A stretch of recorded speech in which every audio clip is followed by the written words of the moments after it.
kapag ho ba kinakailangang isole, yan ho ba mandato? Obligado ba yung pong opisyal na pinagsabihan po ng COA na isauli ito? Obligado ba siya? Mandato ba po yan? Ay, linawin ko lang, hindi ho ma'am, wala na po tayo sa gobyerno.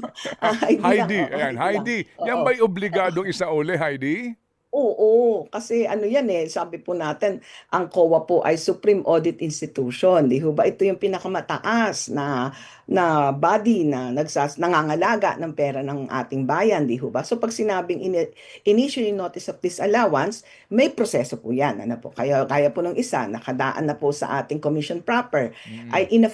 inaffirm po ng CP yung stand ng ating team. So obligado po yan. Yun po ay kahit makawala ka na sa gobyerno, yan po ay dapat bayaran. Opo. Dapat isole. Opo, Yun po ang dapat mas mainam isole. Okay. natin. Kapag Opo. ho ba, isinauli yung pera, yung halaga na sinasabi ng COA na isauli ninyo, absuelto na po yung public official? Ay, magaling po ang tanong mo. Ay, magaling ang tanong mo, Ted. Kasi ganito yan. Yung Mm. na-extinguish doon, yung civil Mm. liability, yun yung tinitingnan ng COA.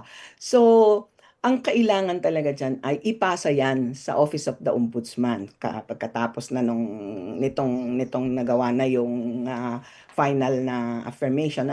Kailangan ipasa sa Ombudsman for the determination of the criminal liability.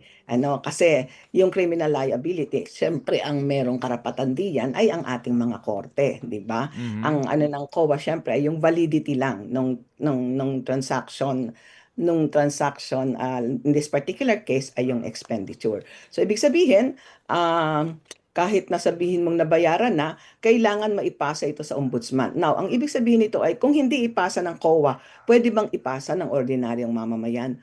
Pwede po. Kung hindi po ipasa ng COA, pwede pong ipasa ng ordinaryong mamamayan sapagkat naging public document na po ito Naka-expose na. Nakita ko ng apo sa Facebook, di po Mm. ba? At nagkaroon din po tayo ng hearing. So pwede rin pong ipasa ng Committee on Good Governance, pwede rin ipasa ng impeachment court, marami pong pwede. Pero ang gusto ko lang hong ipakita at idiin ay kahit po ordinaryong mamamayan, pwede pong ipasa yan para po sa determination of the criminal liability.